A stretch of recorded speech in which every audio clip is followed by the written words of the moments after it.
જેતપુરમાં આખરે damage control Jayesh Radadiya ઉમેદવારો સાથે મીટિંગ યોજી છે ત્યારે ડેમેજ કંટ્રોલ થયો છે ત્યારે જયેશ રાદડિયાના અંગત પૂર્વ પ્રમુખની ટિકિટ કપાઈ છે અને આખરે બીજેપી દ્વારા આપવામાં આવેલ 42 ઉમેદવારો નગરપાલિકાની ચૂંટણી લડશે। જેતપુરમાં આખરે ડેમેજ કંટ્રોલ થયો છે। જયેશ રાદડિયાએ ઉમેદવારો સાથે મીટિંગ યોજી અને ડેમેજ કંટ્રોલ થયો છે। જયેશ રાદડિયાના અંગત પૂર્વ પ્રમુખની ટિકિટ કપાઈ હતી। આખરે બીજેપી દ્વારા આપવામાં આવેલ 42 ઉમેદવારો નગરપાલિકાની ચૂંટણી લડશે। પાર્ટીનું નબળી કામગીરી દેખાય તેવા પ્રયાસ કરવામાં આવ્યા છે। પાર્ટીના આગેવાનો અને કાર્યકરો જોશથી ચૂંટણી લડશે।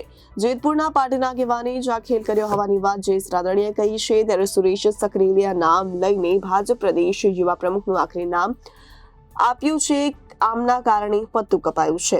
જોકે ગઈકાલે ફોર્મ ભરવાનો છેલ્લો દિવસ અને જે પ્રમાણે જેતપુર નવાગઢ નગરપાલિકાની અંદર 11 વોર્ડ 44 ભારતીય જનતા પાર્ટીના ઉમેદવારો અમે પાર્લામેન્ટરી બોર્ડની અંદર નક્કી કર્યા હતા।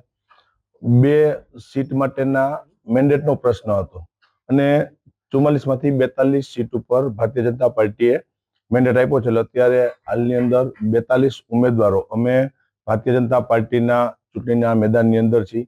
જે કંઈ પ્રશ્ન હતો એ ઘરનું છે, અમારા ઘરની વાત હતી અને બેઠક કરી અને એ વાત પૂર્ણ થઈ છે। આવતીકાલે સવારથી તમામ ઉમેદવારો સક્રિય રીતે પોતાના વોર્ડની અંદર કામે લાગી જવાના છે। 44 માંથી 42 સીટ ઉપર ભારતીય જનતા પાર્ટી પૂરી તાકાતથી લડશે। જેતપુર એ ભારતીય જનતા પાર્ટીનો હંમેશા ગઢ રહ્યો છે। વર્ષોથી રાજનીતિની અંદર દરેક સમાજ, નાના નાની જ્ઞાતિ અને છેવાડાના ગરીબ પરિવાર સુધી એક રાજકીય રીતે અમે અહીંયા સૌ આગેવાનોએ અને કાર્યકર્તાઓએ ટીમ ભાજપ બની અને છેવાડાના ગરીબ પરિવાર સુધી કામ કર્યું છે। નાના નાના ઘરે એક પ્રસંગ સુધી હાજરી આપવાના પ્રયત્નો કર્યા છે અને એટલા માટે આવનારી ચૂંટણીની અંદર ભારતીય જનતા પાર્ટીનો જ્વલંત વિજય થશે।